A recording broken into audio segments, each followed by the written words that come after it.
Hours on California. Okay, I think we're going to get started. Thank you all for your patience while we worked out some of the kinks. Hello, welcome everyone. My name is Lynn Kemmer. I am the county coordinator for the One Book Project. I'm also a librarian here at Kern County Library. I'm the workforce coordinator, local history librarian, and I've been working on One Book since 2020. Fabulous. Kern County Library is very excited to host this impressive group of speakers here with us tonight as part of the 2023 One Book Project. The book title selection this year is Sitting Pretty, The View from My Ordinary, Resilient, Disabled Body. And the themes we are exploring through programming and reading challenges in our 22 libraries countywide, as well as through partnered programs, such as this include ableism, inclusion, access, accessibility, and independence and interdependence. Kern County Library has been the lead organization for this effort since 2003. And today we have partnered with the City of Bakersfield, Recreation and Parks District. We also have the ADA compliant coordinator for City of Bakersfield, so the city is also represented. Kern Athletic Foundation, North of the River Recreation and Parks District, Special Olympics Kern County, and athlete and parent dynamic duo Matthew and Charlotte Johnson. It is our hope that guests here today will learn more about the places, spaces, and programs available in Kern County that serve the special needs community members and all who care for and support them. Kern County has a lot to offer and to share with our community members, thanks to the good work, participation, and support of this group of individuals, and of course the library and library staff. We hope you will find something just for you. Please be sure to check out the other One Book events happening through November. Flyers are available on the table outside. And take a brochure and information for One Book countywide, plus reading challenges and with prizes. Oops, sorry, typo on my speech. Check out the library's e-resources to include online databases, ebooks, and audiobooks that you can stream in your car or at home, much like you do music, anywhere you have Bluetooth. And with that, I'd like to introduce our first speaker, Jasmin LoBasso, Superintendent of Recreation and Community Services, North of the River Recreation and Parks District. Please welcome Jasmin.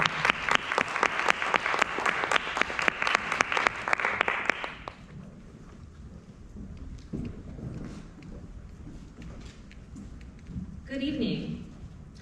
So when Lynn asked me to speak today, I was quite excited. I have been involved with the One Book Project in some capacity for the last decade. It always introduces themes and conversations that are really relevant to our community. And one of the really wonderful aspects is that not everybody has to read the book to participate. Events like this allow us to open up the discussion at any level and across the community in different ways. Because not all of us are going to necessarily read the book, but some of us will read it, will listen to it, will participate. But these events really help us make connections and bridge each other together across organizations. And so it has been something incredibly valuable to me over the years. I've really enjoyed it.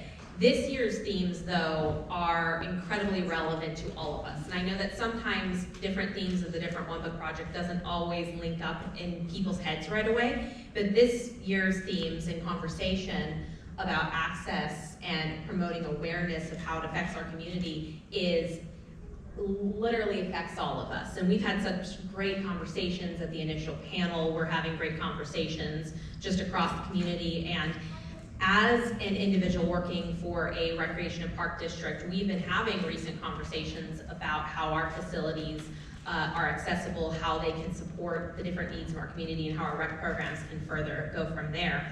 Let me go ahead and open up my presentation.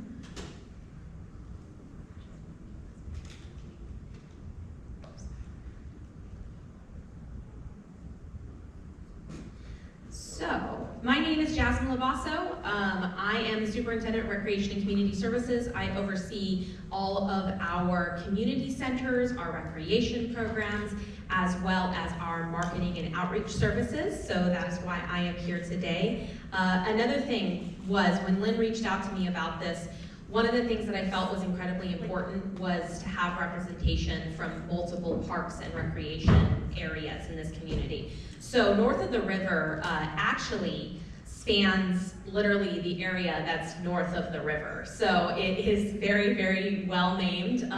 Our district, if you look at it in a map, the easiest way to tell, and it's not an exact science, there's little sections here and there that are a little different, but essentially the river, the Kern River that runs through Bakersfield, everything north of that is north of the river. So any park or recreational facility, those are the ones that we oversee as a special district. But that is not all of Bakersfield. So it's incredibly important to recognize that when people want to access facilities and programs, it's going to span into City of Bakersfield area, it's going to span also into county, there's county parks in Bakersfield. And so one of the things, and one of my personal goals is, I don't think everybody needs to always understand all of the different nuances of the different areas. What they need to understand is if they want to be active, if they want to access parks, if they want to know what is going to be an appropriate facility for them, that there's something for them in this community somewhere. And so that is incredibly important to me, and that's why I'm very happy that the city's here today as well. So, like I said, here's a wonderful map. It's huge. On the eastern side of our district is Oildale. That is where we were born. And then on the western side, we go all the way out pretty much to Nord Avenue. It's way out there. I always say it's the eastern edge of Shafter is where we hit. So it's a huge area. It goes farther north than you can even think of, and it is rapidly expanding. As we know, the northwest area is one of the booming areas in town. When we started as a district in the 50s, there was only 22,000 people in our district. That is not the case anymore. We are around 150 now. So we have just monumentally grown, and there's more and more people that are in this area going forward.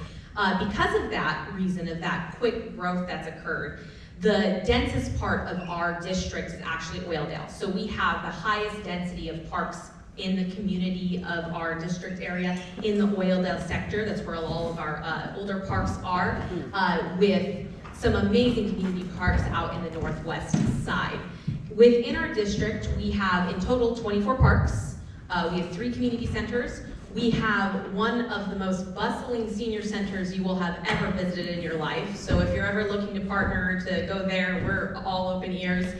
We also have a community pool. We are also one of the largest Meals on Wheels provider in the community, including not just the north of the district, north of the river district area, but also into the northeast area as well. So that service, we provide meals to homebound seniors that are not able to leave their homes. And so that is a fantastic service. As of today, I heard the numbers were, we're serving about 400 meals a day through Meals on Wheels. Wow. So we're very proud of that. So just to give a little bit of history on our district, we were formed, like I said, in the 50s, in 1955. We are closing in on a really big anniversary soon. A special district, though, is a very unique entity. They are localized government organizations that are focused on very specific services. We have a lot of special districts in Kern County. The one you'll probably recognize the most is there's a lot of water districts in our county. Parks and Rec, though, are often special districts as well, and that is what we are. So these public agencies help to serve a gap. They are developed usually by the community to help fill a need, and so that is what we do. We fill a need of parks and recreational access. Keep in mind, we were born in Oildale, and Oildale is a county area. And so when we were formed, that wasn't all city area, it was county. And so that was part of the reason we were formed, was to help provide rec services and help provide park opportunities for specifically the Oildale area. And that's why it's such a near and dear place to our heart, because it remains a county area that benefits greatly from those services. We were known as the North Bakersfield Recreation and Park District, and technically we did not have our name changed to North of the River until 2005. We were lovingly known as North of the River far before our official name was North of the River. That's just been the standard for the community to refer to that area as part of Bakersfield as North of the River, and so we changed our name to match that. As I mentioned, we have both incorporated and unincorporated areas, so both Bakersfield areas as well as Simply County, and actually even a little bit of Shafter, funny enough. So to talk a little bit about some of the facilities and programs that we do have an all-inclusive playground. At the time when it was built, it was the first. We worked very, very closely with League of Dreams to make that happen, as well as several other entities. It is universally accessible. It's designed to accommodate a range of abilities and needs, and it allows children to play together. It is at our Fruitvale in Loris Park. It is a beautiful playground. If you have not had the chance to visit it, I highly encourage you to do so. It really helps break down barriers, and it's a lot of fun. I had a personal experience last year with my own younger sister where she had to relearn how to walk. She had West Nile virus, and when that occurred to her, because of my work here in Kern County, I knew that universally accessible playgrounds existed. So when we were in Los Angeles, we went to one of them, used the same equipment, and it really made a wonderful experience for our family because we were able to interact on a human-to-human level and have that experience together. So I highly encourage you, if you feel any sort of concern about accessing another playground, go to this one. Spend some time together. It is made to work with all different needs, and it's absolutely wonderful. And sometimes you just need gentler play too, and that can be served here. One of the great pieces that we have, it's called a cruiser, and it is a wheelchair accessible. It kind of looks like a boat. If anybody's ever seen one, it looks like a boat, and it does this wavy thing. It is wild. It is a lot of fun, so I definitely encourage you to check it out. Another thing we have is we have an abilities field. So all abilities field. We have this in partnership with League of Dreams as well. I believe it was also developed through a grant from the Arthritis Foundation along with former Supervisor Maggard's office. Our abilities field is used for every season for League of Dreams baseball league, and it allows for adaptive sports leagues. It allows camaraderie and competition among those that may need a different type of field. It's for athletes ages 5 to 22, so it's on the younger side, but it's used every single year, and we're very, very proud of this field. It is also at Fruitvale Norris Park. So if you ever want to take a tour of some of our more accessible facilities, I highly encourage you to check out Fruitvale Norris. That is where it's at. This is among all of our other ball fields as well. So we have 4 other ball fields at this park, and it's placed in the same facilities as all those ball fields. So it's very, very popular. It's a wonderful, wonderful program. Beyond that, we have some other inclusive programs that I wanted to highlight. We have our community events that's open to the entire community, and we're always open to partnering. We have our senior services. I mentioned before that we have Meals on Wheels, and Meals on Wheels is a perfect program where we've been able to support homebound seniors and work with aging and adult services. We have creative activities like our Robots for Tots program, and that is all levels, all abilities. It's ages 3.5 to 5, and it's really a lot of fun because it's all about making, and there's no standard for that. It's just about being creative. From there, we just have a whole bunch of other programs that we're holding. Right now, we're in the process of evaluating all of our sports programs to see what we can do to make them more adaptive. If you have any particular questions or interest in that, I highly encourage you to connect with our rec supervisor outside. His name's Juan Bernal, and he's focusing primarily on how we can develop partnerships and continue to provide more accessible programs through north of the river. So this is our contact information. If you have any questions, feel free to approach me afterwards. I am going to pass it along.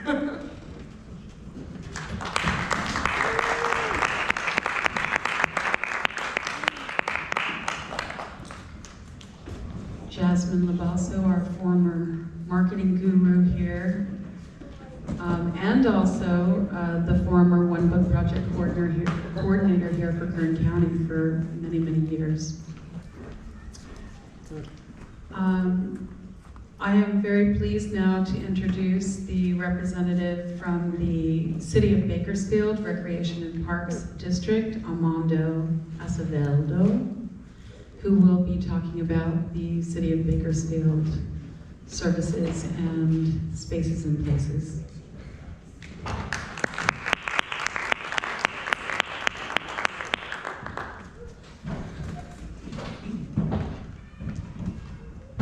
Hello everyone, my name is Armando Acevedo. I'm the Recreation Specialist for the City of Bakersfield, Recreation and Parks. We have a saying in our department, and it's we have fun and then get stuff done. Have fun and get stuff done. So the first thing I want to do is have a little fun, introduce you to our adaptive basketball that's held at MLK Community Center, and then we'll get into the nitty-gritty and where we get stuff done. So walks of life and or different skill abilities, things of that nature. Adaptive sports is just making typical sports accessible to people from all walks of life and or different skill abilities, things of that nature.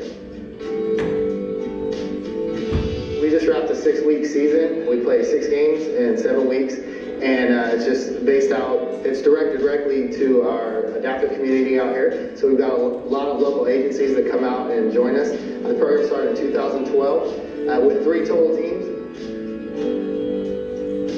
It's definitely grown every year, and that's specifically basketball. Started a little later. We started off with adaptive softball, and that program had very small turnout initially, and then it's grown similar to basketball. 8 years offering the program, we've developed a pretty good program and have a great following.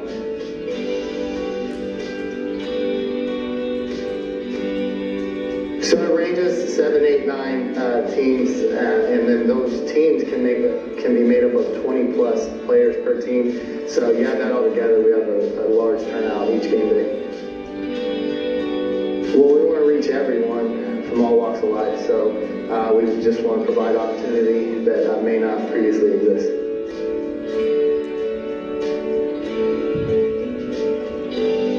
Yeah, everybody is awarded at the end of each season, so they received basketball medals today. As excited as they get when they score a basket or a bucket, I mean, we're equally as excited. It's very fun to watch. What we want that reaction. You really feel like you're giving a service that's worthwhile.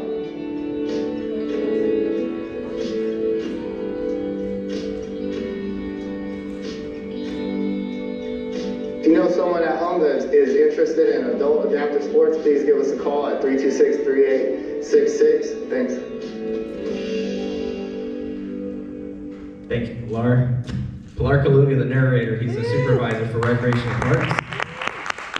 He's unable to make it today, but he's here. All right, so today I stand before you as a representative of the City of Bakersfield Recreation and Parks Department. And it brings me immense pride to share with you our unwavering commitment to inclusivity and accessibility. Our mission is clear: to ensure every child and adult in our community, regardless of their abilities, has the opportunity to partake in the joys of recreation in parks. At the heart of our department ethos is the belief that everyone deserves the chance to engage in recreational activities, fostering a sense of belonging, well-being, and personal growth. Inclusive recreation is not a mere aspiration, it is a core principle that guides our every endeavor. We understand that each person is unique with their own set of abilities and challenges. Therefore, we're dedicated to accommodating individuals upon request, ensuring that they can participate in programs and events seamlessly. This means that if you or someone you know requires specific accommodations to enjoy our offerings, our team is here and ready to assist. But our commitment to inclusivity goes beyond just accommodating individual needs. These adaptive programs are a testament to our belief that diversity is our strength. By embracing the unique talents and abilities of each member of our community, we enrich the experiences of all participants. Through these programs, we foster not only physical health, but also emotional well-being, self-confidence, and lasting friendships. As we move forward, we pledge to continue our efforts to provide accessible and inclusive opportunities for all members of our community. We invite you to join us in this endeavor, whether as a participant, volunteer, or advocates of inclusivity. So right now, we just started our adaptive softball program, which is held at Beach Park. We currently have 4 teams, which involves over 100 participants. And we're looking forward to our winter programs, which we provided a flyer. If anyone's interested, adaptive basketball. That program will be held at Martin Luther King Jr. That's what the video you guys just seen. And the environment, like inclusivity, is amazing. Right now, I'm going to introduce Nathan Gutierrez, who's also a city representative, and he's going to go over some of the parks and districts that we have. Thank you.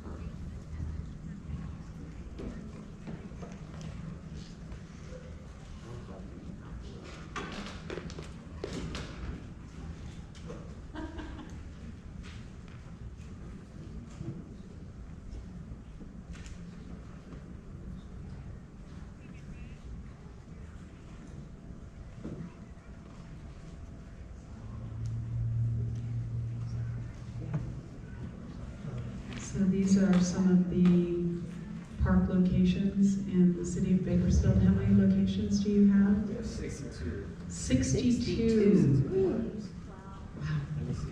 I love our parks. Fantastic.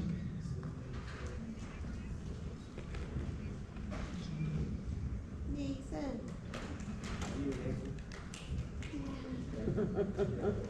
Now we're very happy to introduce again Nathan Gutierrez, ADA and Title V Coordinator for the City of Bakersfield. Woo!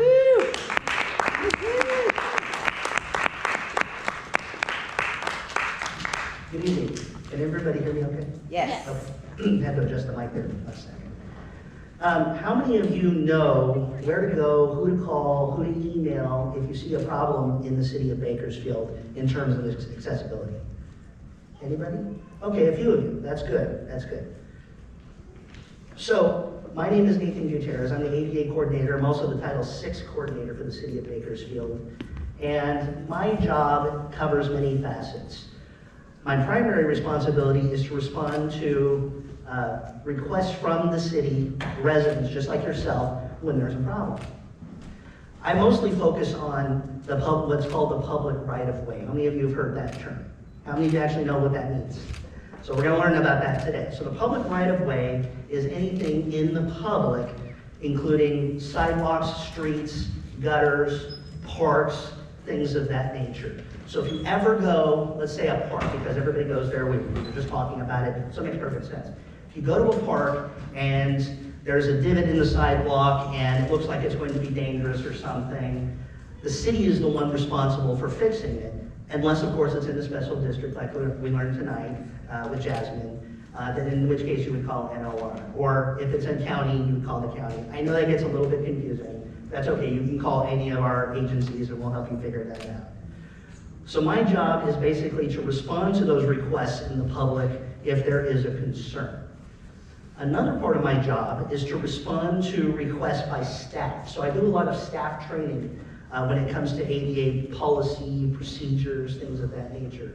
So I do a couple of things there. Number one, I make sure that all of our programs, including adaptive basketball that we had talked about, meet standards required by the ADA. We want to make sure that all of our programs allow people with disabilities, different disabilities, to fully participate. There are times when we have to make some minor adaptations to the programs as long as it doesn't fundamentally change the purpose of the program. So for example, in basketball, which happens to be my favorite sport, there's something called adaptive basketball. And most of the time that has to do with people in wheelchairs such as myself. I've played adaptive basketball for 20 plus years. So let's say you go to Armando and we happen to be in a wheelchair, just as a simple example, and you say, hey, I want to participate in that program, but maybe I need a little additional help, something like that. Could I get assistance while playing basketball? Well, in that type of case, yeah, we don't see a problem with that. You might have somebody who can push you or help you out on the court, somebody who can provide some additional assistance. That does not change the fundamental purpose of the program. Now, if you ask the same question to Armando, hey, I'm in a wheelchair, I need help with basketball, but I need to have, I don't know, a hockey stick to play basketball because my arms don't reach as long. to play defense or something. I don't know, I'm kind of coming up with a crazy example off the cuff. That might change the fundamental purpose of the program. So in that case, we have to look at it through that lens. And in that respect, it would be, well, we're changing the fundamental purpose of basketball. It's no longer really basketball. And the hockey stick on a basketball court could be a little dangerous. We might have people hitting each other. So that's going to create some issues. So at that point, in terms of accommodation, we probably have to say no. So I just want to give you a little preview of what kind of requests that we could possibly receive at the city in terms of programming policy and that kind of thing. So let me go back, and I'm going to be a little more generic for the rest of my presentation, but I want to ask you, what percentage of people in the city of Bakersfield, remember just the city, not the entire county, so it's a dramatic difference in the number, how many people, or what percentage do you think have a disability? Now remember, some disabilities are hidden or invisible, so they're not readily apparent to people. What percentage? Just yell out a percentage that you think. 25. 25. 80. 80. 38. 10. 50. 50. 45. Okay. A lot of those numbers were really high. 25 was closer, but it's actually, and I think you said 10, it's actually just slightly over 10. It's 11. So 11% of the people in the city of Bakersfield have some kind of disability. And again, I think when we see the accessible parking sign, we see a wheelchair, and we think, oh, that equals disability. Yes, that's one disability, but that's not all of them. There are several types of disabilities. There is cancer, there is autism, there is Down syndrome, there are people who are HIV positive. There are a wide range of people with disabilities that we have here in the city of Bakersfield. So I want to also talk about some of the other programs that we have here in the city, and I also want to talk about how you can get involved. I was actually asked to talk about this last minute, so I'm not completely prepared, but a few people who have already spoken have mentioned it a few times. How many of you have heard of the League of Dreams? Okay, all right, some of you have heard of the League of Dreams, great. A lot of you don't know, I was actually the director of that program about a decade ago. And I see two of my former athletes here, so there's Kellie, how are you guys doing? And then I see Matthew. So thank you both for coming. It's good to see both of you. I haven't seen either one of your families in quite some time. So the League of Dreams is a program that started in 2007 by Terrio Therapy Fitness. A lot of you know Terrio, maybe you've done some physical therapy there in the past. And I'm not going to go too much into it. You've already seen the picture of Abilities Field. They do baseball, they do basketball, they do bowling, I think they do dance, self-defense. They do a number of programs now. So I am so excited to see that there is such tremendous growth in that program. That's the reason why I'm bringing it up. First of all, I was asked to talk about it, but secondly, that's part of my journey as a person with a disability who got to started there to where I am today. I went to school at Cal State Bakersfield, got my degree in business administration. My first job after graduating was League of Dreams. Maybe even you guys don't even know that. But I was a director for a couple of years. I helped build Abilities Field, which I'm very proud of. And since then, I have been in local government working with people with disabilities. So in Kern County, I was actually the Disability Resource Coordinator for Employers Training Resource, ETR. Some of you might be familiar with that. They help people get jobs. So I helped people not only find jobs, but I did training with staff, and then I also made sure that those programs were accessible for people with disabilities. So I have a variety of experience. I just wanted to throw that in there a little bit. Finally, I want to make sure that you know that there are so many programs in Bakersfield that are accessible to people with disabilities. Tonight we're going to hear about another program. I'm not going to give away the farm there, but it's going to be a wonderful presentation, I'm sure. But I want you to know that if you ever come across a situation and you think that you're not able to participate just because you have a disability, that's not true. And if you do come across an issue where somebody is discriminating against you or somebody you know due to a disability, call me. I have business cards, so if you're interested, hopefully I have enough for everybody, I can help you out with that. These programs, especially ones who receive federal funding, cannot discriminate against people with disabilities. There's going to have to be some accommodations made, but they cannot discriminate. So, let me tell you a couple things that we do with the city specifically. If you come to a city council meeting, if you come to an event such as this, and you need an ASL interpreter, maybe you're deaf or hard of hearing, you can request that free of charge. It does not cost you anything. The city pays for it. Your taxes pay for it, basically. If you need a document translated into another type of language, maybe Spanish is your first language, we can translate that document. We are trying to make a fully accessible community, and that's the way we do it. You see so many wonderful organizations represented here tonight, and we all work together. In fact, when I was looking at the agenda for tonight's meeting, I realized that I knew every single speaker except for one who was speaking here tonight. So I think that is great to have so many people represented. You guys, there are so many opportunities in the city of Bakersfield nowadays. Take advantage of them. Take advantage. You never know who you're going to meet. I've had so many opportunities, so much fun doing what I've done, and it's led me here today, where I am. So I want to be a living example of what is possible as a person living with a disability. You may think you may be limited. You may be thinking that there's just no way that I can participate in the program because of my condition. It's not true. Maybe it was true 20, 30 years ago. It's not true today. And I hope that I'm a living testimony of that. So again, if you have any questions, if you have any concerns, if you have any complaints, please feel free to give me a call, send me an email. I'll be glad to help you through it because I've been there. Not only is it my job, I've lived it. And I think that's what makes me good at what I do. Because I have not only the experience that I work with every day, but I've been in your position many times. Maybe not exactly, but I know a lot of the frustrations that you and your family members may be feeling if you have a disability of some sort or you've worked with other people with disabilities. I know what that's like. So once again, I just want to thank you for the opportunity today. I think this is a wonderful program. I'm really hoping that we can have more of these discussions in a community atmosphere, because I think these are things that need to be spoken about. And it all starts with you. It doesn't start with the city government, although some people may think otherwise, but it really starts with each and every one of you. We'll put these programs together. We will facilitate these discussions if you demand it. So thank you very much for being here tonight, or this evening, and I really hope you get a lot out of it. We have some other great speakers who are coming up here shortly.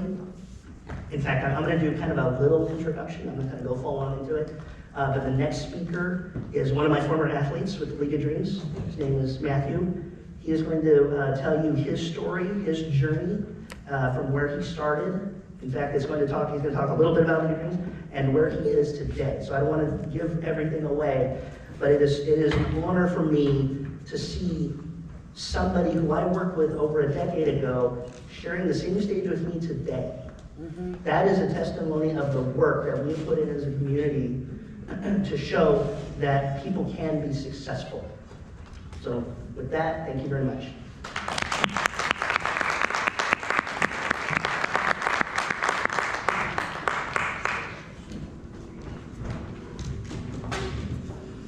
Our next speaker, Matthew Johnson, is not only a League of Dreams athlete, but also a Bakersfield Oilers hockey player. And we had hoped to have Scott Hayes here with the Valley Children's Ice Hockey Center. I hope you all have been there or plan to visit there in the near future.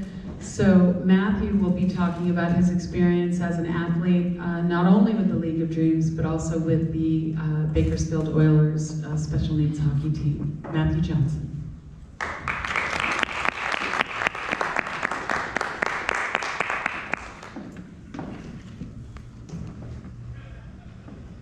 Okay. Hello, everyone, and welcome. First, I would like to thank everyone for coming to the One Book Project.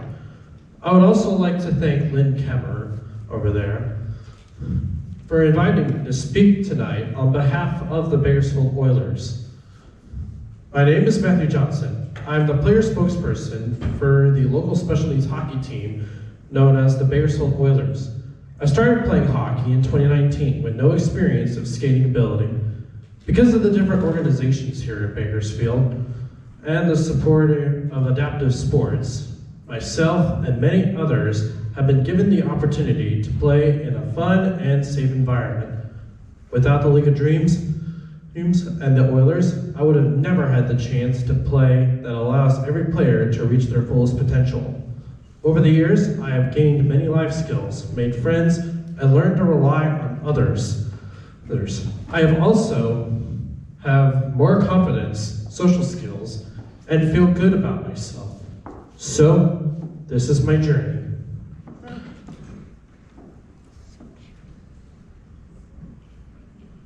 The League of Dreams is an adaptive sports league created by Tim Terrio.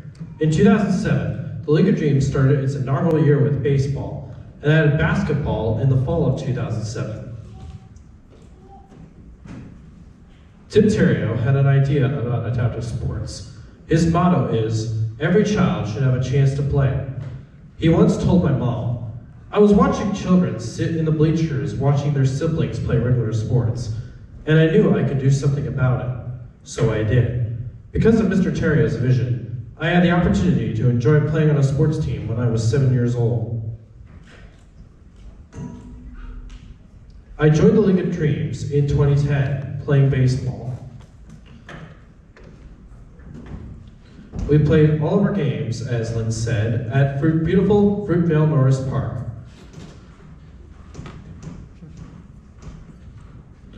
I played baseball for our League of Dreams for 6 years, from 2010 to 2016. My first year of playing baseball was difficult. My motor skills were not very good, so even the basic physical requirements, like running bases, batting, catching, and even throwing the ball were hard for me. Our team had a head coach, an assistant coach, and aides called angels.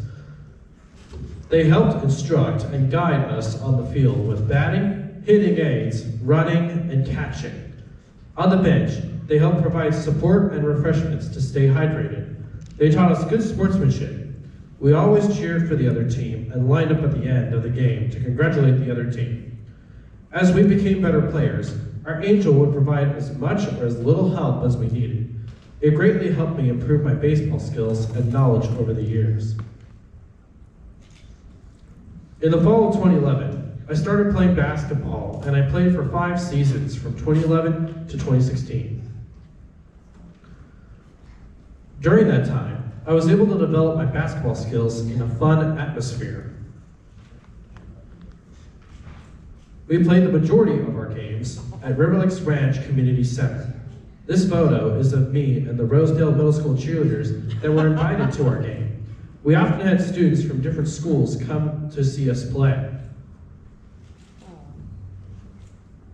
Playing basketball was very different from baseball. I knew less about basketball than I knew about baseball, and the fast pace was a huge challenge for me.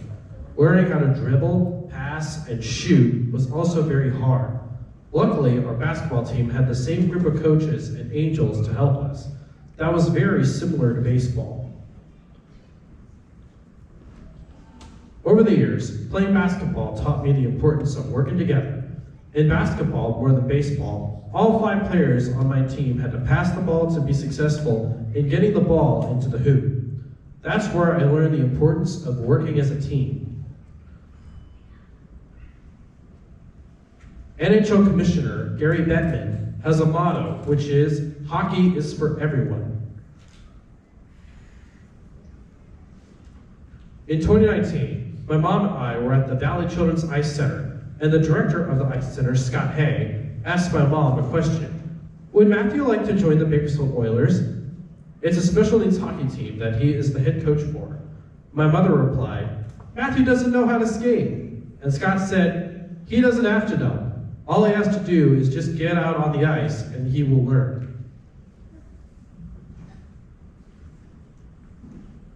In the beginning, I was an inexperienced skater. I had no hockey experience at all. Prior to this, I was a fan of the game, but I didn't know the positions and responsibilities of the players on the ice. Scott had me start learning how to skate by pushing a small hockey net around the ice that helped me work on my skating skills. When I was ready and didn't need the net anymore, I began practicing with the team, working on developing my hockey skills. I worked on everything from passing the puck with a hockey stick, position roles, and responsibility on and off the ice, as well as working with my team to score goals and defending the puck. Since then, my skating continues to improve. I understand the responsibilities of my position, as well as the responsibilities of my teammates. Playing baseball and basketball really helped me transition to ice hockey. We practice once a week and we do a variety of different drills, which I continue to improve upon. For example, passing the puck, defending the net, and playing my zone on the ice. One of the things I've grown in that I had never experienced before is I became one of the team captains, which gives me the opportunity to help lead and develop my teammates, which I have really enjoyed. One of the surprises that I've never anticipated was that we play in regional events with other teams.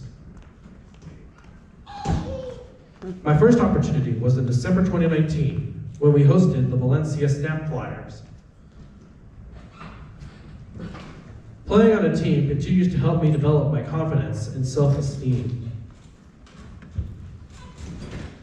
I have always struggled making friends and social skills, but as I get older, I can see it's getting easier. My high school friends continue to be extremely supportive, encouraging, and can't believe how well I've grown and developed over the years. Ice hockey can be an exhausting sport. However, when I'm on the ice, it seems like fun more than exercise, and I definitely feel the benefits from my hard work. Our next big event was in April 2022, when we traveled to Santa Clarita to play in the SoCal Special Hockey Festival. There were 4 teams in the event. When we go out of town to play events, the excitement is overwhelming. I can barely control my enthusiasm. Even today, every time I get on the ice, it's an adrenaline rush. I get all pumped up. My heart is racing, and I'm so happy, all at the same time. As one of the captains, I'm always thinking about my team through being encouraging, their biggest cheerleader, making sure that they are having fun and helping them when I can. One of the things I'm always encouraging is making sure everyone is having fun. I also want to help them do their best and reach their fullest potential in a safe and responsible way, as much as possible. As I move more and more into a leadership role, I have thought about not only my team, but opposing teams as well. The one thing that I continue to appreciate more than winning is at the end of the event. I like how we celebrate the accomplishments of not only the players on the ice, but all the volunteers and organizers that made the event happen. As I continue to mature and become a better person, I know if not for all the help and support, these types of events would never happen. Our next big event after that was in July 2022, when we hosted our first annual California Meltdown, which included 4 teams. Our last big event has been in July 2023, our second annual California Meltdown with 3 teams. I hope in the future we can expand the California Meltdown to include more teams and to advertise to get more people to come and watch us. Thanks to Scott Hay, I have a chance to play the sport I absolutely love, ice hockey. I've been participating in adaptive sports most of my life, if not for the great people who advocate for adaptive sports and the hundreds of hours they give of their time and energy through their organizations. These programs would never happen. They find sponsors, recruit government officials, and countless volunteers, and so much more. I feel very lucky to have been given this opportunity because of their efforts. Thanks to you for everything that you do. Now, I have 2 short videos for you featuring Ryan Nelson and Veronica Morley of 23 ABC, discussing our past Bakersfield Oilers California Meltdown events.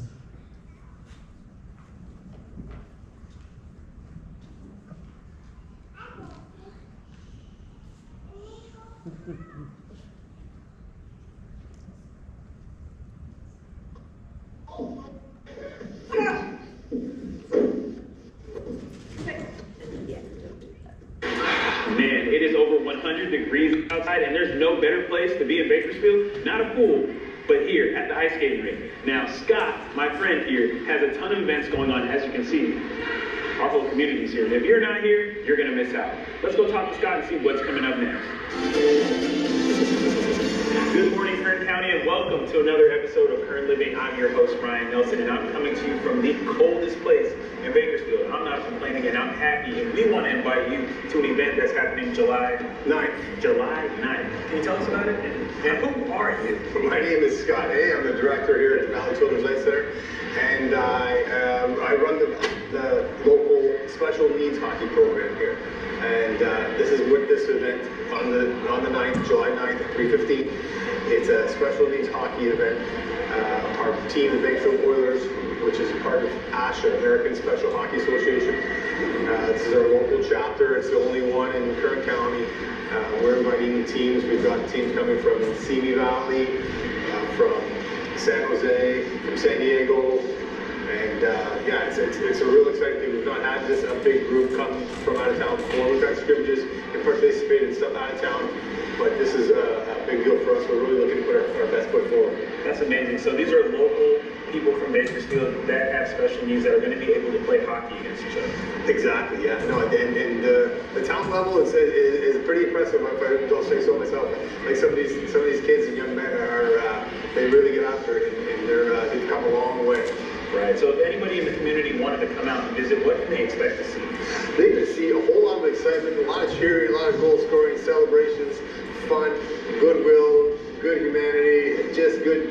It's just such a great vibe. All the negative connotations that sometimes come with youth sports won't be in here. It's just nothing but positivity, good feelings. And these young women and boys and girls getting after it and playing some fun. And you know what? We're really proud that we're spotlighting and highlighting Kern County. We get these people coming from around the state, so we're really excited about that and look forward to welcoming them and having a good time. That's awesome, and I believe there's some of them here today. Absolutely, yeah. Are we going to be able to meet them? Absolutely, yeah. We've got some players, we've got some of our coaches, our junior coaches. It takes a lot of people, a lot of volunteers to make this happen, and yeah, I look forward to being able to talk to them. That's awesome. Let's check out and meet everybody in the organization. My favorite thing about playing hockey is being with my teammates and befriending them very well. My favorite thing about hockey is the coaches and teammates. We just want to show that hockey is for everyone, and anyone with special needs can get on the ice and join the team.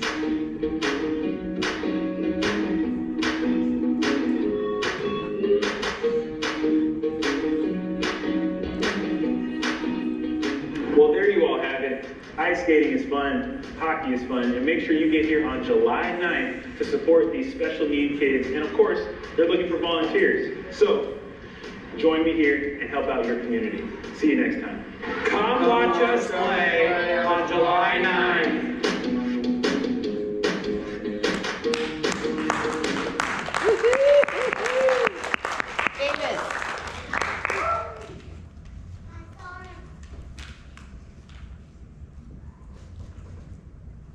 YouTube is the new home of NFL Sunday Ticket. Watch all your favorite NFL team out there.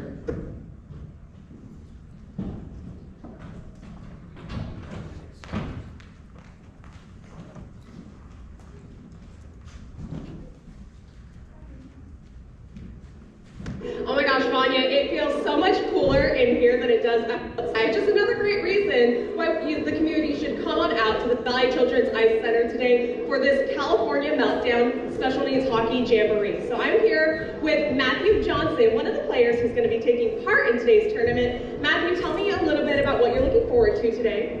I'm looking forward to everything about it, like the skills competition, the games, Scott Hay out there, like saying howdy. I'm just looking forward to the entire deal, having 4 teams come all the way here to our town to see how hockey is like here in Bakersfield. And you've been playing in this program for a couple of years. What's some of the things that you really enjoy about the special needs hockey program? I like the teammates and the coaches. They are really good helpers. They help you out in like your skating development. They just help you out in your skills, and I kind of like that.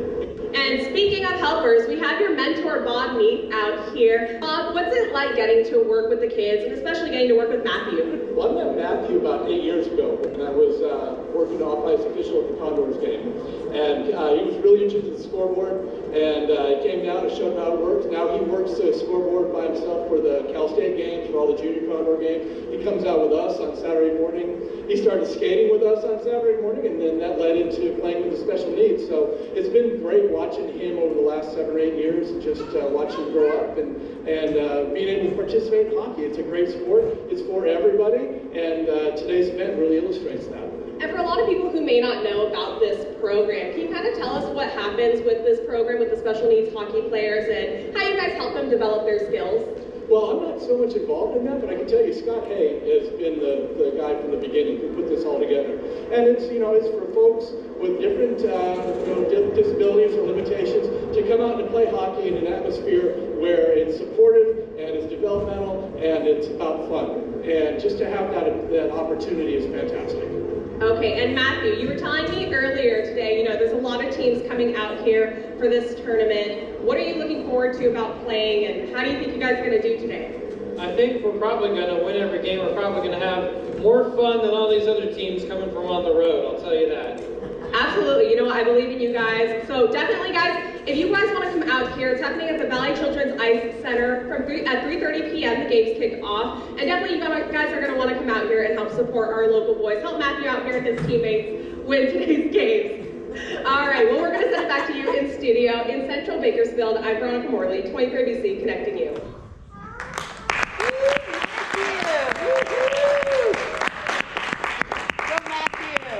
Now I'd like to pass the baton over to my loyal mother, Charlotte Lee Johnson.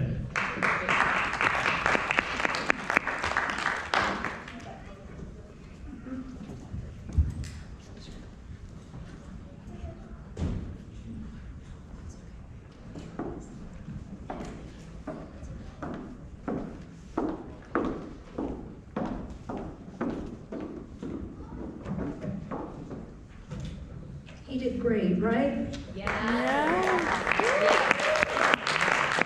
Very proud of him.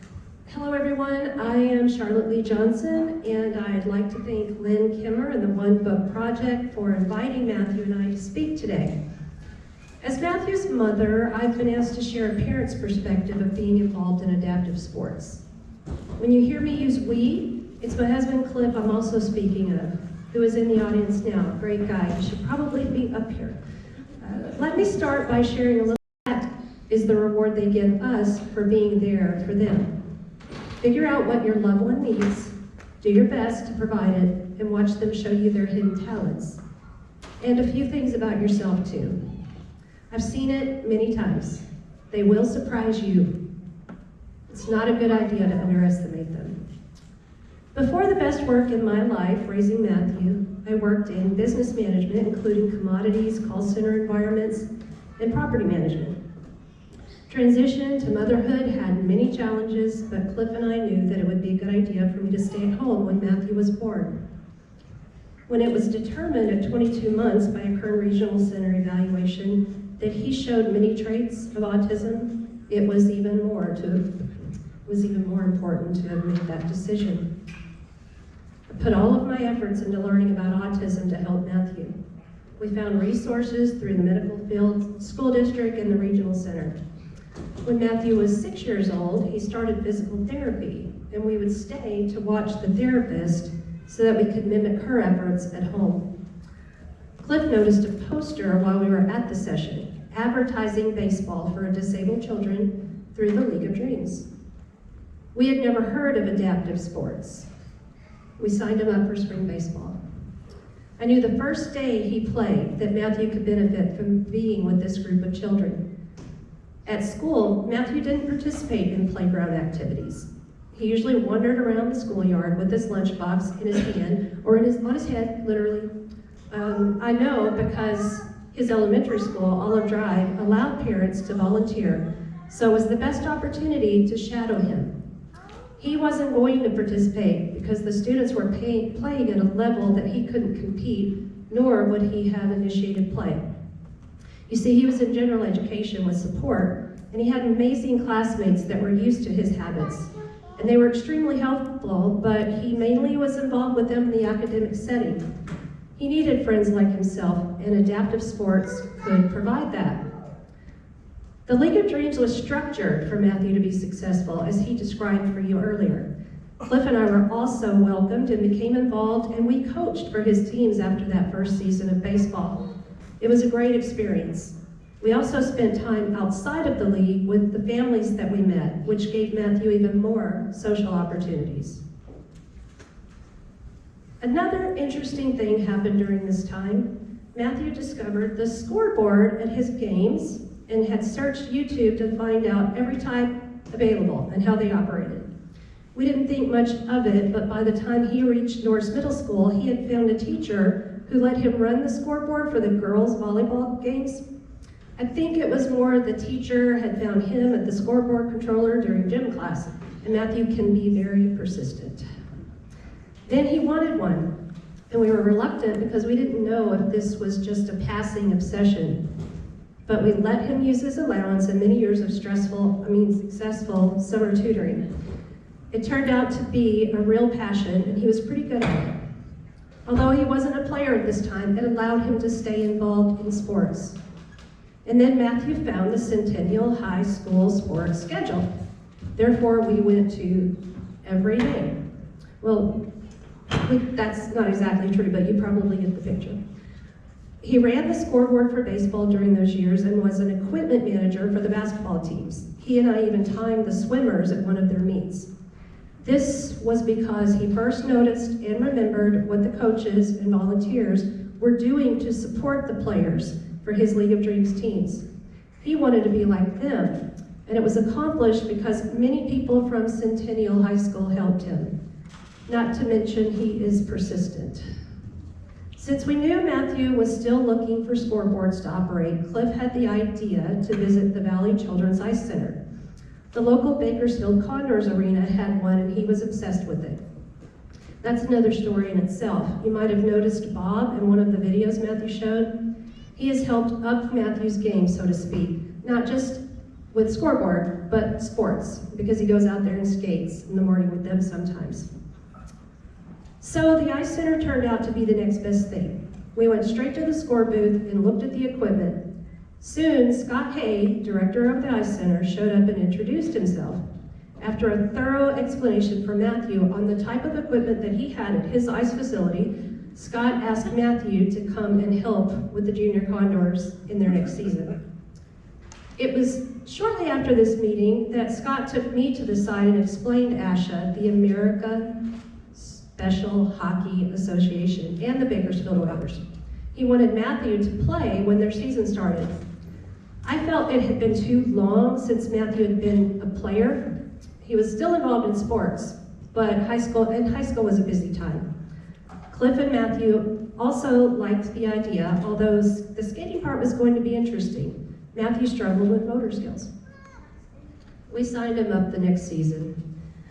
Being involved with the Bakersfield Oilers has been a similar experience as the League of Dreams for Cliff and myself, and I think Matthew did a great job describing the team for you. We now get to watch Matthew become more confident as a player and a person. He has a social outlet with people he can relate to that he spends time with on and off the ice. And again, as a family, we get to participate in a sport.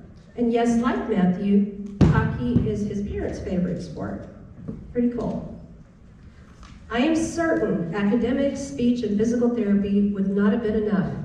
Matthew needed adaptive sports. He is a more independent, well-rounded individual because of it. It has absolutely led to the other opportunities that I've described to you today. He's kept us busy, and he's done well. I was asked a question when I was tutoring him during his elementary years over the summer. Those were very rigorous summers for both of us. Would you do as much as you do for Matthew if he wasn't autistic? My immediate response was, probably not, I wouldn't have to. Because I knew without autism, he would be able to do more for himself, like I was able to do as a child. My life would have been very different. And over the years, there were times when I agonized over whether I might have been pushing him too hard. But this very wise and talented first grade teacher assured me that it would be okay. She told me to keep going until you see that perhaps you've gone too far. Just take a step back, but keep on trying, Mom. I'm grateful for her words and many, many others from the people in this community who are the real experts on autism. So that is what we do. This family keeps trying, and Matthew keeps succeeding to the best of his ability, and we are all rewarded in the different ways. Preparing for today was a walk down memory lane. It seems I've forgotten more than I've remembered. I've worked as much as possible over the years to live in the present, today. It's not easy, but when achieved, it does its job to help me stay centered and enjoy life the way it presents itself. Cliff and Matthew deserve that much from me. However, it's been really nice to look back and realize how much Matthew has achieved because of his adaptive sports opportunities and how much we have benefited as a family. Now, I would like to encourage everyone today to become involved in adaptive sports with your loved ones. And I hope Matthew, Cliff, and I have given you a few compelling reasons to look into those that are available here in our community. Let me close now with a quote from William Arthur Ward. He was a realistic man, and through the years, helped me with his words to adjust the sails when I needed to.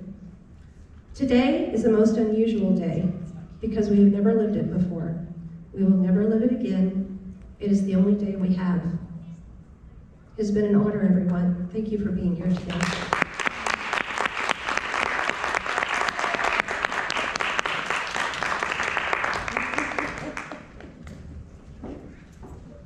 Thank you, Charlotte.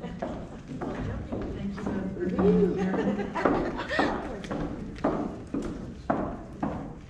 Our next speaker, it's been an absolute pleasure getting to know Kellie Peterson, who is the manager of sports and programs for the Special Olympics program, Kern County.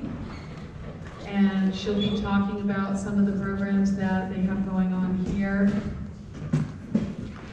in Bakersfield. Please welcome Kellie Peterson.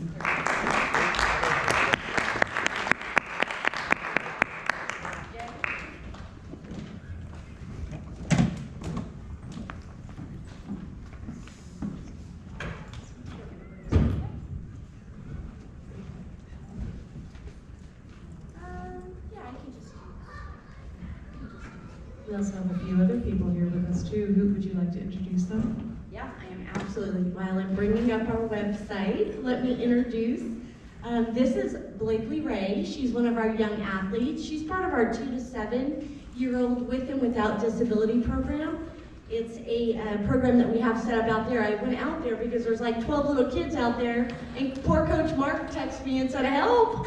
And so I went out there, but it teaches them the fundamentals of sports. And then at 8 years old, they start competing. She wants a microphone. Do you want to say hi? Hi. Okay.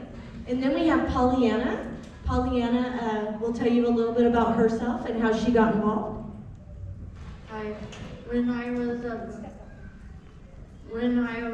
about, I believe 22, I moved to Kellie's house, and I wasn't even in Special Olympics. I didn't do a lot of sports back then I only did cheerleading and so when I started Special Olympics, she pushed me into it. Not pushed me, but encouraged me into it. From there, I became a global messenger, which I talk about Special Olympics. But now I do every sport. 12 out of, What sports do you play? I play bocce, I play softball, I play floor hockey, I do soccer, well, I kind of do softball. I do team wellness, which is basically where you work out. Floorball is similar to what ice hockey is, but we use a ball instead of We're not on the ice. yeah, just saying. So, but anyhow, I enjoy it. In the Global Messenger, I go around. Yeah, and I've been in thousands of people, and I enjoy it. Thank you. Tracy. Tracy is 56 years old, and actually she's one of our oldest athletes participating in Special Olympics, not by age, but she's been with Special Olympics since she was about 9 years old. So, and Special Olympics has been around for about 55 years, and has actually lived in Bakersfield, in Kern County, for over 50 years now. And you know, I'm loving everything I'm hearing today, because we do need to collaborate and give our athletes more to do and more opportunities. So as I'm watching all of these things, I'm looking at them smiling, but also I see our athletes. They're just crisscrossing, and to know that, you know, we're encouraging them to go to the hockey and to the adaptive programs. We need to be doing that. So anyway, let me give this back to Tracy. Hang on just. Hi, my name is Tracy O'Neill, and I've been an athlete for a long time. And when I first started Special Olympics, I was like 8 or 9, and I didn't know what Special Olympics was about until my Special Olympics. And it acknowledged me to open up towards other individuals that don't know about Special Olympics. I feel that even though that we are in a community, we need to tell others that has children that has disability to come out and see what we do in Special Olympics. I played bocce, basketball, softball, swimming, and floorball. I don't know, at first I didn't know what floorball was about until I tried it. I feel that from, you know, being in Special Olympics and be here, I really feel that we have, in our community, we need to be ambassador for other people that don't know about Special Olympics. Yep. And we, you know, we can't just like, you know, sit back and let all these things happen to people that don't know what Special Olympics is all about. Thank you.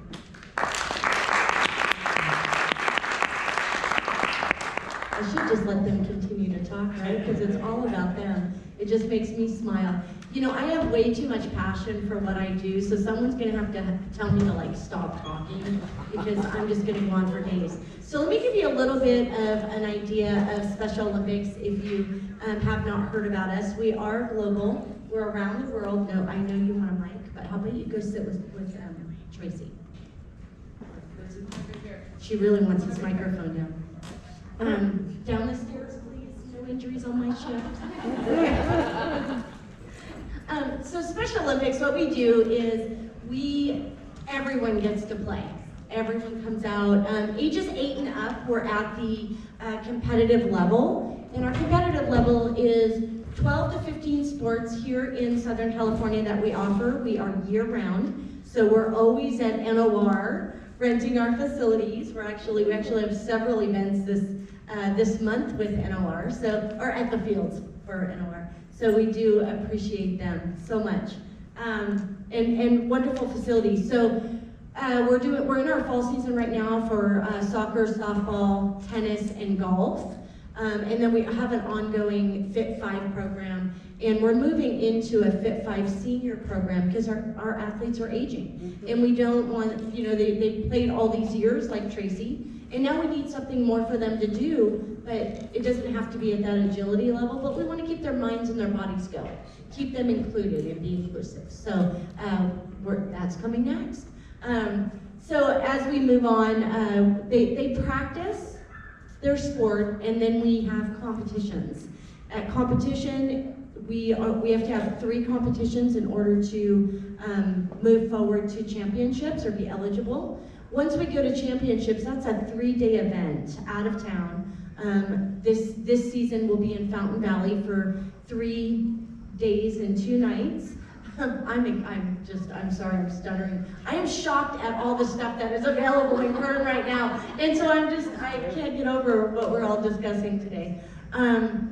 So anyway, after that, they become eligible for nationals. And last year we had athletes at the national level from Kern County. We had unified, which is with and without disabilities together, playing at the same level. And we had golfers and bowlers that went to Orlando, Florida for 10 days for the Special Olympic Championships, the national games.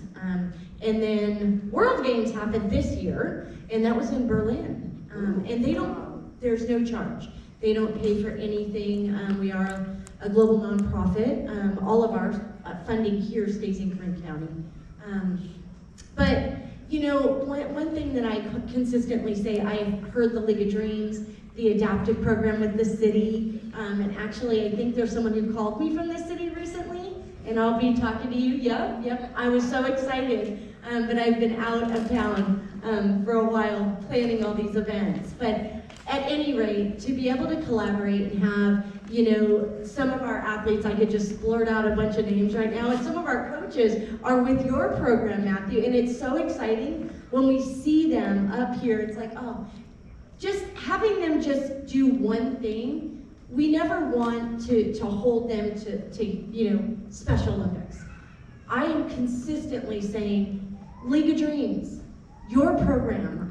Our athletes are always coming over going, when is our tournament? Because we've got a tournament with our hockey team and we can't, and so I find myself moving our tournaments and going not to Ventura but to Santa Clarita because I don't want to interfere with what they're doing with these other programs. So it's really, really exciting behind the scenes to collaborate and make sure. And I know at League of Dreams we had 2 coaches last year. They had come over to our program as parents, started coaching, and then they were like, we've got this game, and we're in Ventura, but I've got to get back because I don't know, we're starting our opening day for baseball. And I was like, don't worry about it. I called the coaches over there and my colleagues, and I said, look, it's really important that these 2 coaches and their children get back.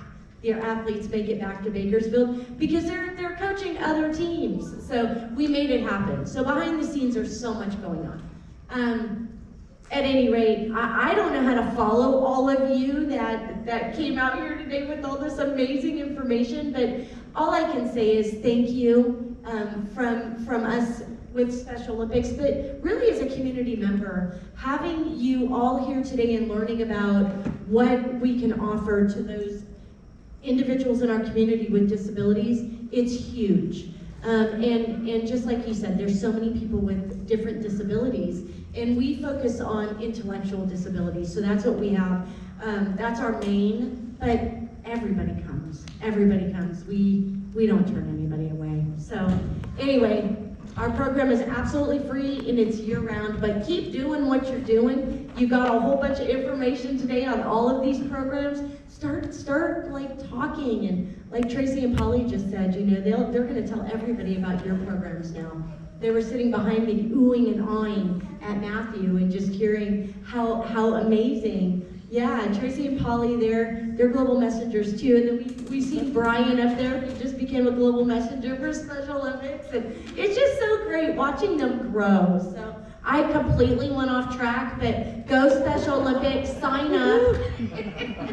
But really, let's just continue to collaborate, honestly. We want to see you all always looking and adding new athletes, volunteers, coaches. We also train the coaches and athlete coaches. So don't ever think that you're just, this is it. You will be able to train teams too. So let's do this together. This has been an amazing night for me. I can't even do my job tonight. I just have to tell you how great you guys are doing. So anyway, let's keep doing it. Thank you so much.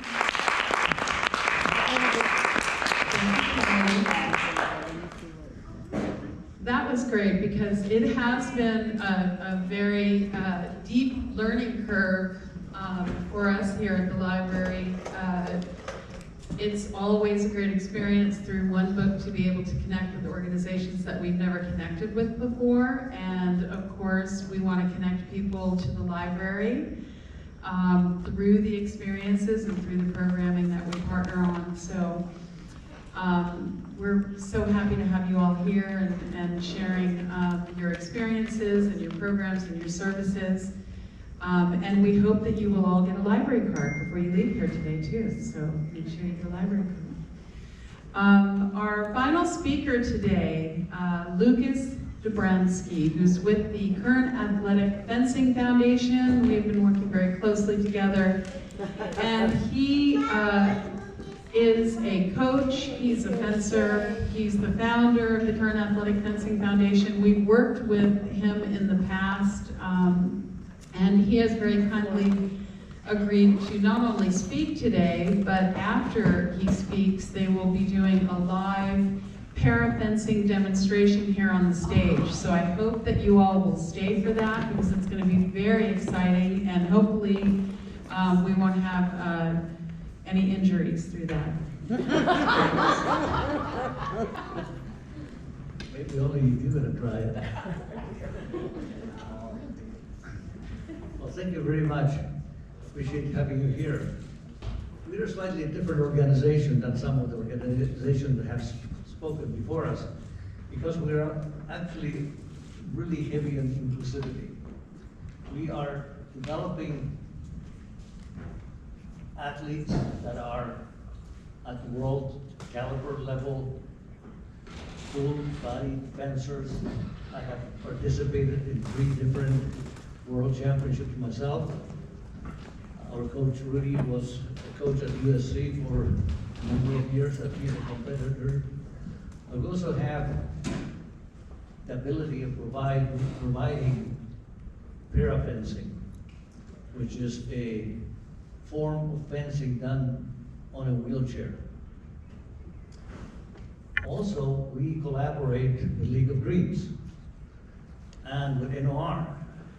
So we have the ability to cross-contaminate, if you will, between the able-bodied fencers and the adaptive fencers. And we are perhaps one of the first institutions on the West Coast that about 2 months ago we had the first combined tournament, kind of cute, walk and roll. So we had the bare fencers were in a wheelchair, and they fence among each other. The able-bodied fencers fence among themselves, and then the able-bodied fencers sat in the wheelchair and fenced with the bare fencer. And in fact, last tournament, the last tournament we did, Kevin took first place. Yay.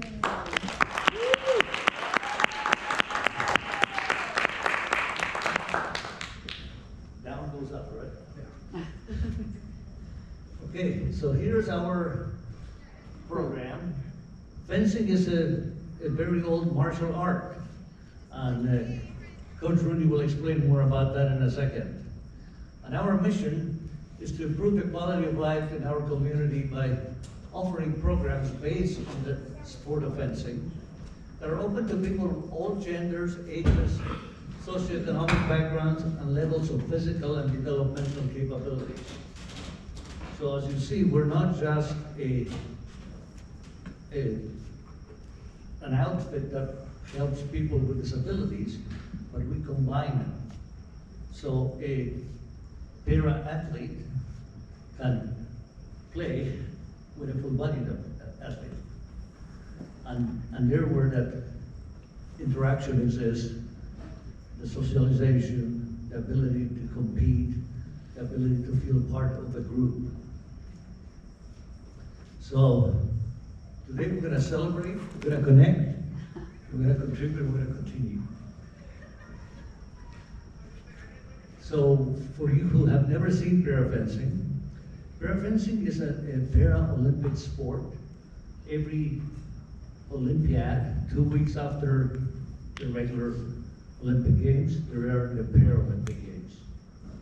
And we're aiming, the next one is 2024, to be followed by 2028 in Los Angeles. And we hope that by then Kevin is going to be good enough that he will be participating in it. No pressure, Kevin.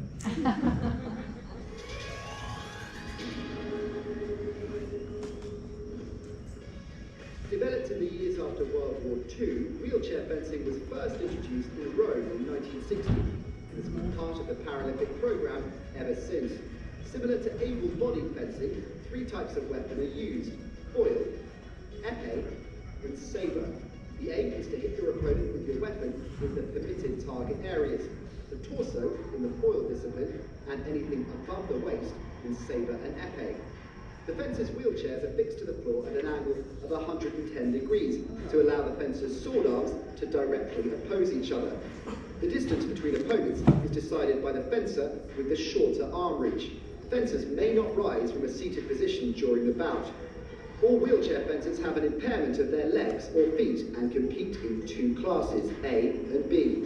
Fencers in Category A have good trunk control, whereas Category B athletes have an impairment that impacts their trunk or their fencing arm. Competitors are connected electronically to a scoring box that records hits on their opponent. In the initial rounds, each bout lasts 3 minutes, and the first fencer to score 5 hits wins.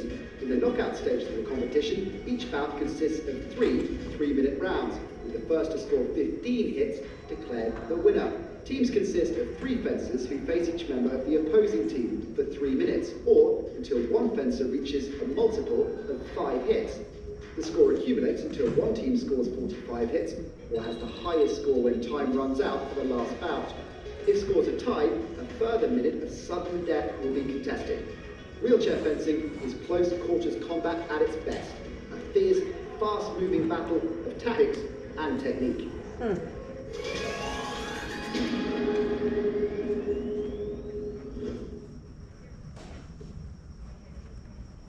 There are certain requirements that you can see by the physicality of parafencing that limits, for safety reasons, who can participate. Because you have to be, above all, safe. And as you can see, the core strength requirements are pretty big. You have to be able to move your body back and forth. It's not an easy sport to do, but it's a satisfying sport to do. And you cannot, what you saw on the screen is Olympic level parafencing. And you will see a demonstration today in which we're going to do it at a slightly slower speed as we would do if you were just starting. Okay?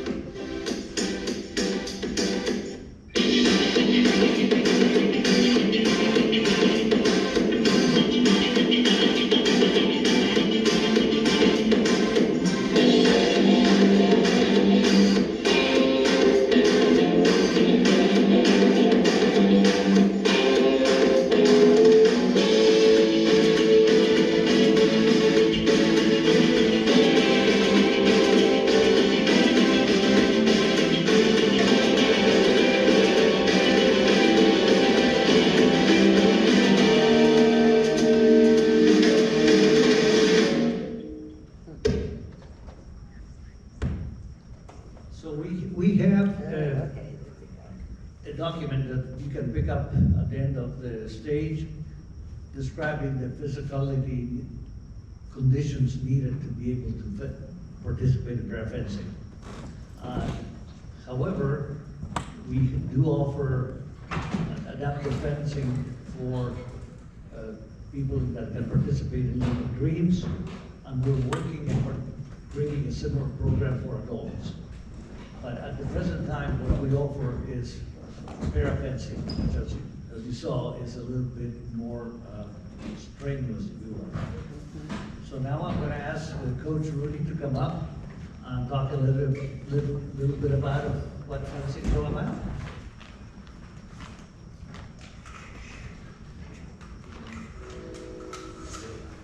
There are 3 disciplines in fencing: foil, technique, and saber. And they all have different historical origins. And Coach will describe that to you. It's a sport that has been around for centuries, and it is a martial art.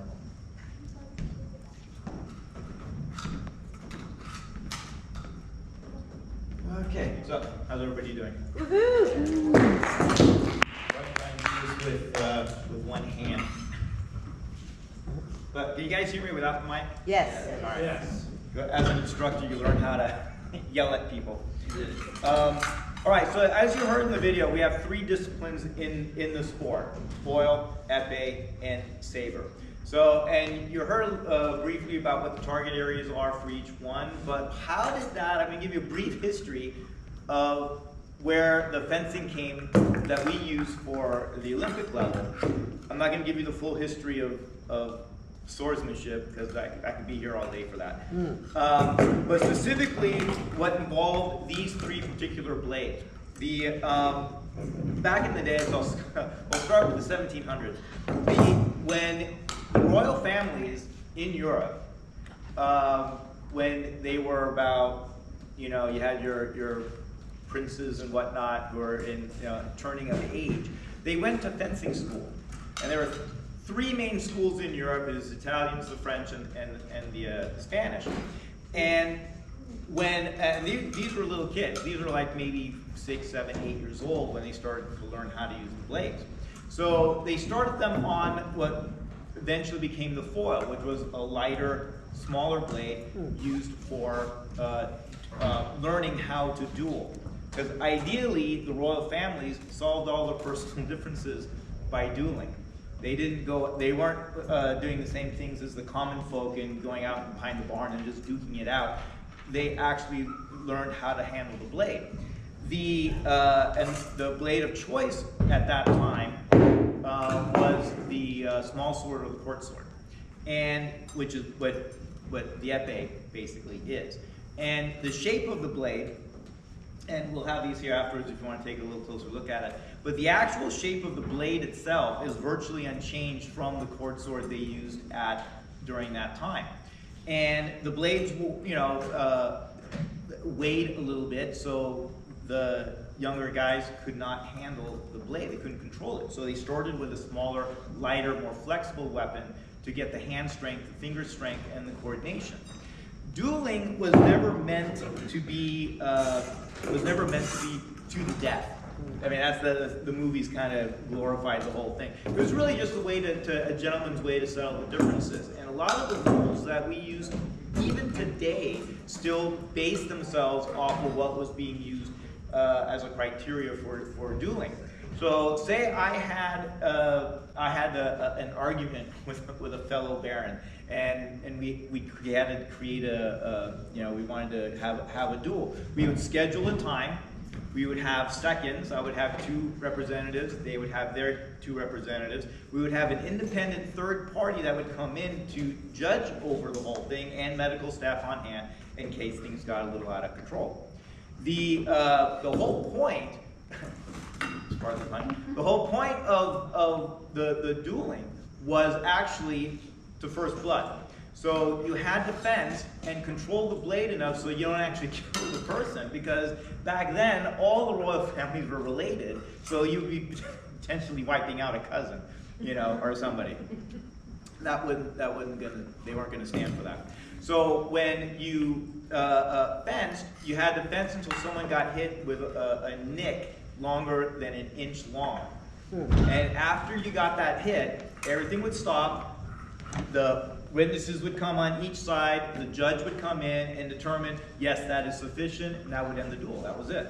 Then you would shake hands, because you're still very much a gentleman, and you would shake hand with the ungloved hand. And then you went your separate ways, and that was the end. That was the end of the argument. So those rules is the basis of what we still use for fencing today. So before we became electric, we did what's called drive, which we still do now today anyway.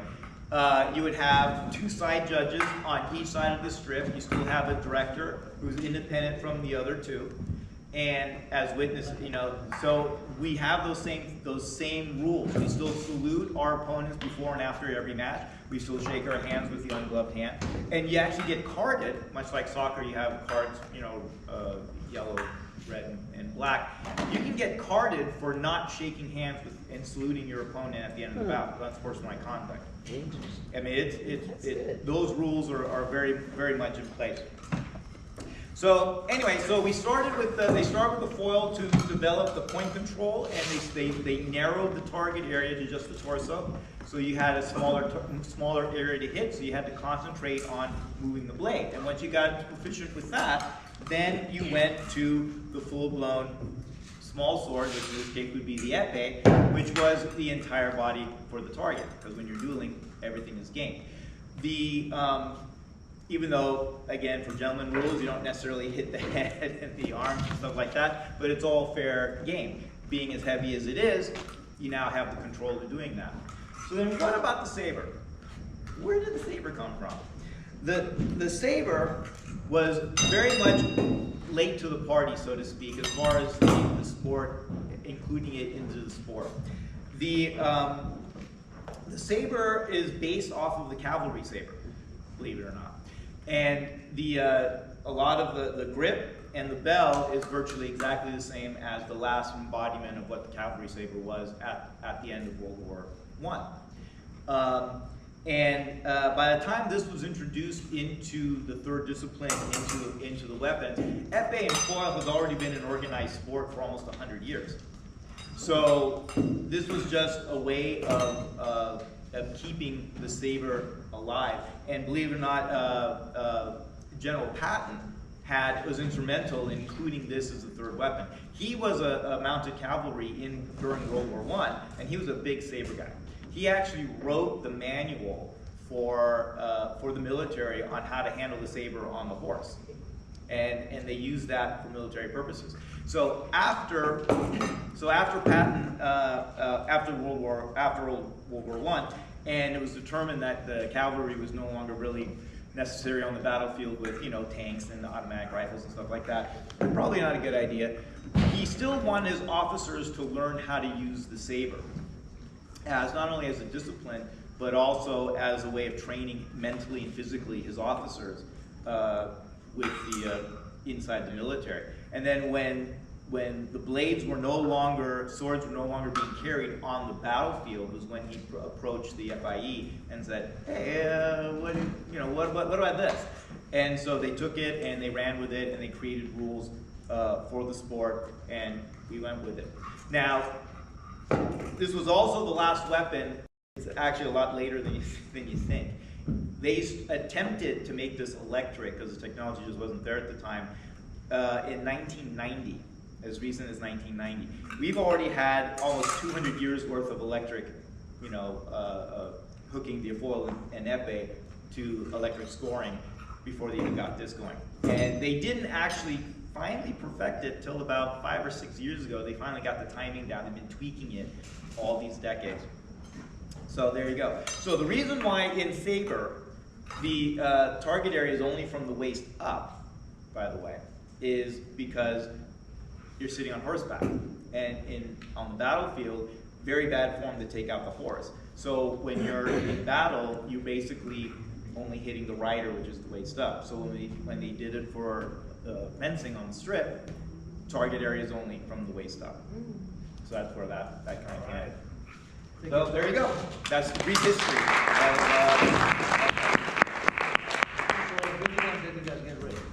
All right, terrific.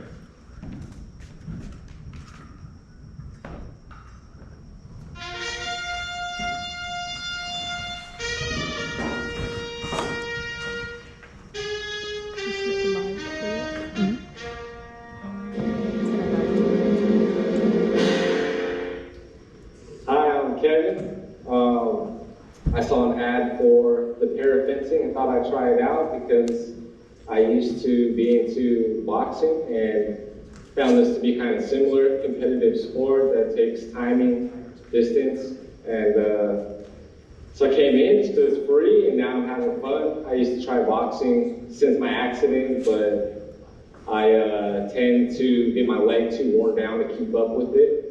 But here I'm able to stand if I want to stand, and then when I'm done, can't stand anymore, I'm able to sit in the chair and continue to work out and able to compete with anybody at the sport. So I recommend fencing because it's still a competitive sport where it's going to take technical skill, and it's not something that's going to break you down that you can't do day after day. You can come in and you can work on this, you can have a lot of fun with it without breaking down your body, and you can compete with just about anybody, no matter your circumstances. I even seen that the local, or the gold medal champion right now is a quadra amputee. So I was in an accident 7 to 8 years ago. It was a motorcycle accident, went a little too fast and had an accident, lost the arm and the leg, and it was a slow recovery, but after getting going, just trying to stay active, trying to find sports that I can compete in and be competitive in and still have fun in. And fencing is fitting all of those so far. So what I like about fencing is I used to be into boxing very much so. I love boxing. It's a very tight technical sport. And fencing is very, don't judge my movements because I'm still new, but it's a very tight, small movement sport where something very small can make a very big impact. You want to be everything in a straight line, very tight and direct. It takes practice to get those movements nice and tight, and anybody can be competitive if you are able to put in the work to learn how to control the blade. And I want to thank Kern Athletic Foundation for offering the free classes at no charge. You can come in and you can have fun playing a sport, equipment provided, and opponents to stab also provided.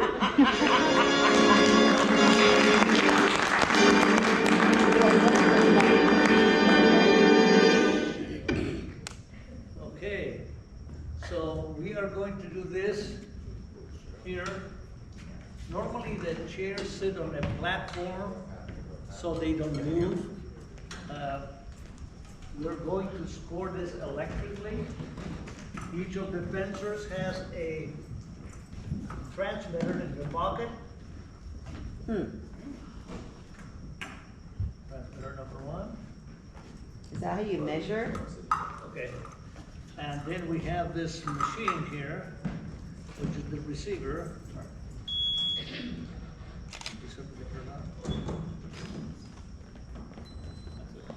Okay. So, okay, so this is the red on this side. and so you will have the red light. The electric epee has a switch at the end that when depressed on target with a pressure of about 1 pound, it closes a circuit. Then there is a wire in the blade. And the wire goes to a body cord, which is this cord here, which then goes. Now, normally this is on, obviously this is for demonstration purposes, but the actual scoring on a full strip, you have a reel that's on the end of each strip that's connected with a wire that a pulley system that works with you as you advance and retreat, and it moves with you. And you have a full Christmas light display, you know. So imagine, if you will, a lot more lights.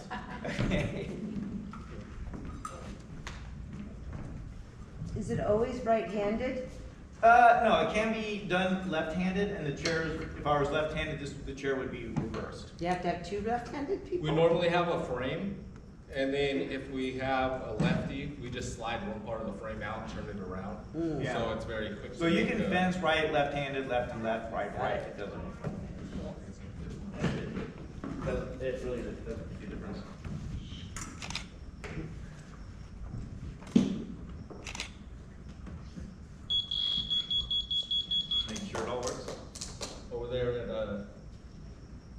Tim Terrio you guys were talking about. He helped me out a lot with the wheelchair. Everything's customized to fit me.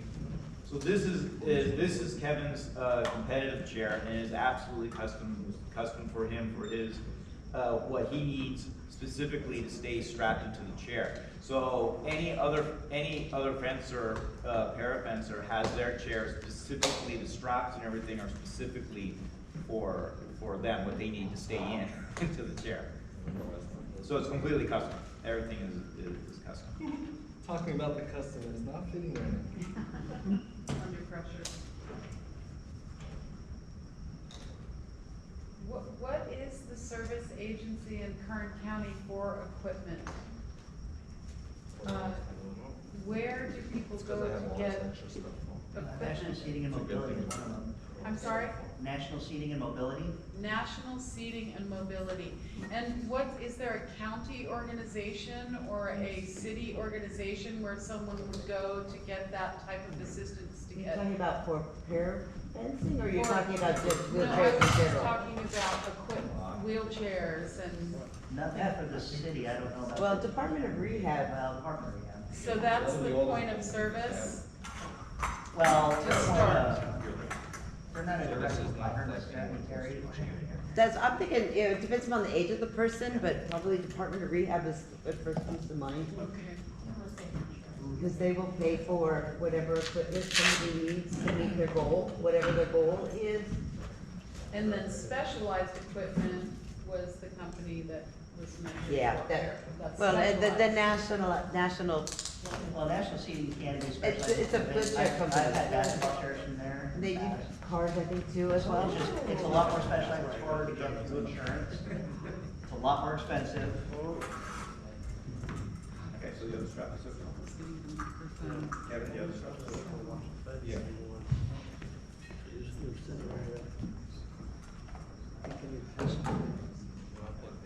Yep, it's up here for my wires. While they're getting set up, I just wanted to repeat the conversation that was just had, because this was something I was curious about with regard to the point of service for people that need equipment in Kern County, wheelchairs, and you were also mentioning accommodations for vehicles. Department of Rehabilitation would be the service agency to go to. Independent Living Center of Kern County. And I'm going to give the mic to Nathan, and this is Dr. Terry Goldstein, my mentor through this process. Please give her a round of applause.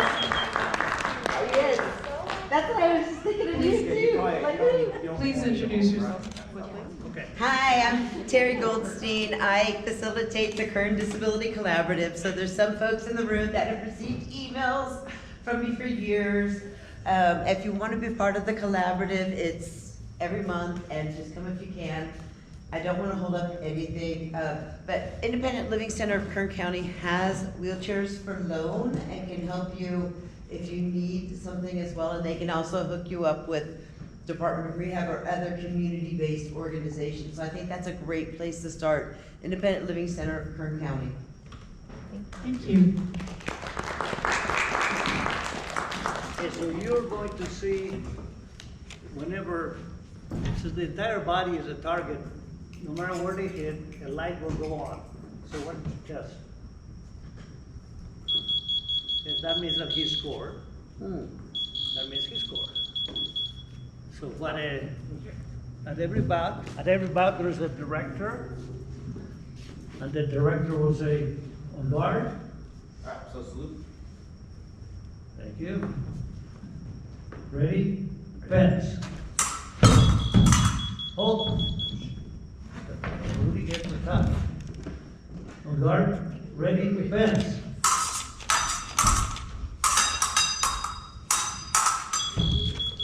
Oh, he's the coach, remember? On guard. Ready? There you go. Fence.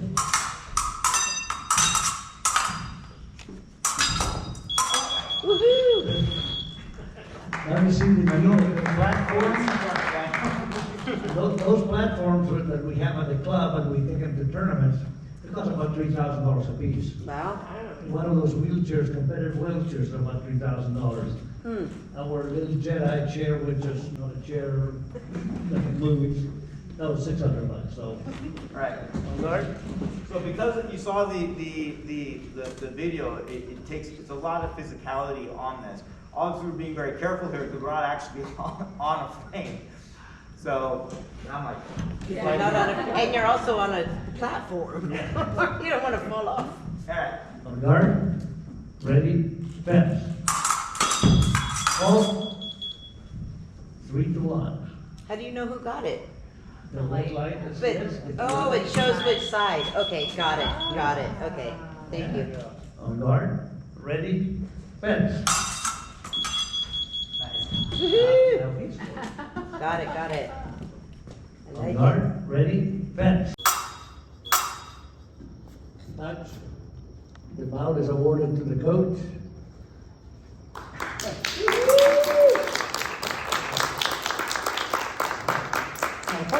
Part of the beauty of fencing is a sport that emphasizes chivalry, good sportsmanship, and respect for each other. So when I think about young kids, young adults, or even older adults that participate in fencing, is a whole person development program. You have to learn to observe, you have to learn how to react, you have to become strategic in your thinking. So it's a great way to get people thinking and reacting quickly. One of the best sports, in my opinion, not just because I love it, but it's good.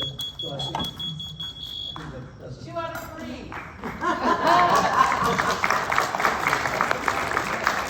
So does anybody have any questions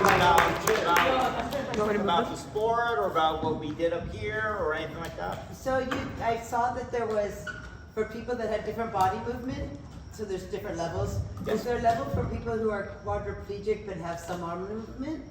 Yes, they mentioned two categories, A, B. There's actually a third one, C, and that's where that fencer would because fall I got under a friend there. that might be good for that. So you can always fence up a level, but an A fencer will be fencing C fencer at a tournament. Got it. So Thank you. absolutely. Yes, and there's different, there are 3 categories, A, B, and C, depending if you have just a body movement issues or you that attaches to the It holds the blade for. Yeah. Right. So thank you, gentlemen. All right. Okay, so the last thing I want to show you is one short video of how a para-fencing lesson looks like. This is very short. Okay, ready? And fence. Oh, that was good. Right? Okay, try it again. Remember, you have to keep that line. You have to go all the way. Right? Hold on here, we don't. Make sure you hold on. So you can, that's why you have to hang on to that, so you can launch yourself, literally just throw yourself forward. Right? So you did it a couple of times already. You get it. I want to see that. Okay, ready? And fence. Up, good, and out. Good, right, see? Good. I tried to lean back and you got me. Yay!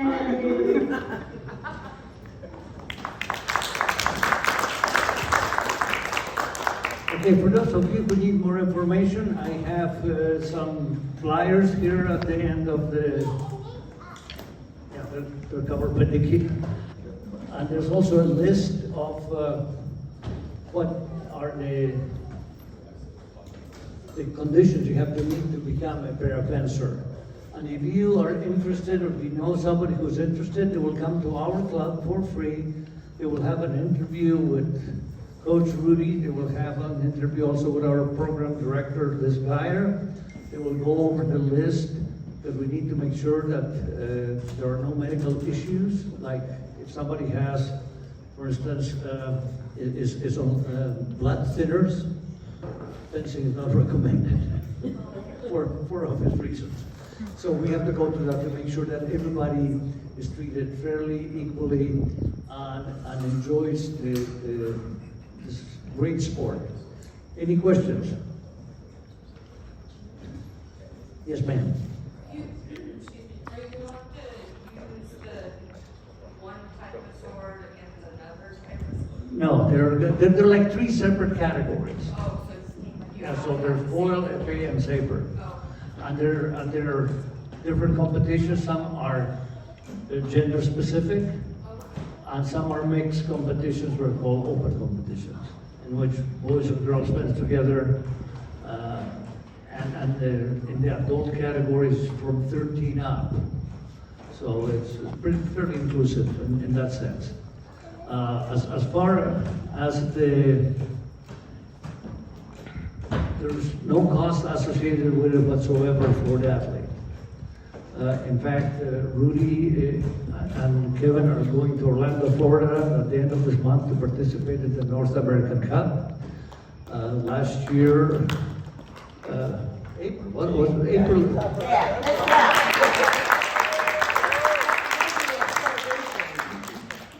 When were you in Dallas? That was in April? That was in April. In April, first tournament for Kevin. For Kevin. He's only been fencing for 9 months prior to doing that.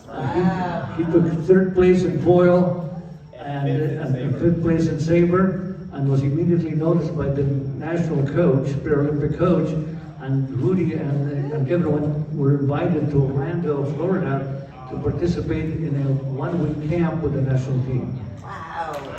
So we got high hopes. Any other questions? You have a question over here?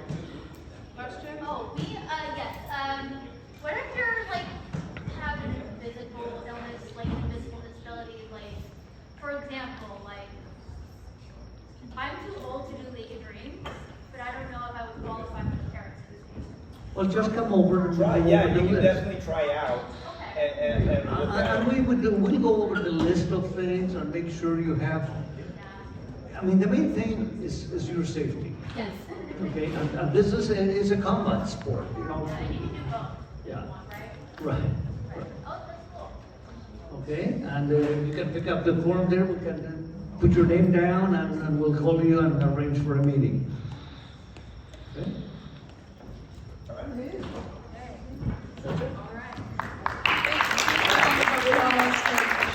All the equipment here, and it was a really big effort. Thank you so much. Thank you so much for being here. Thank you for the demonstration. Thank you to the athletes and to all who participated today. It was very interesting and heartfelt, and I think we all really learned a lot about what we have to offer here in Kern County. I just want to mention that we do have more programming happening in all 22 libraries countywide related to One Book. We have a reading challenge online. Please sign up. There's lots of prizes. The author of Sitting Pretty will be speaking at CSUB on October 26th, Thursday, October 26th. And we hope maybe you'll go and hear her story. She's wheelchair bound and a fierce advocate for people with disabilities.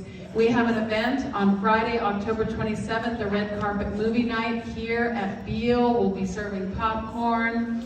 We have Inclusion Films coming. They'll be doing a talk and also showing one of their short films. And the movie was recommended by Lucas, is called Rising Phoenix, and it's about the Paralympics and Paralympians. So we're very excited to screen that film. That will be starting at 7:15 here at Beale in the auditorium, free to the public with popcorn, and we'll also have lots of community organizations tabling out in the lobby. And the final event will be Courage After Fire. Disabled veterans will be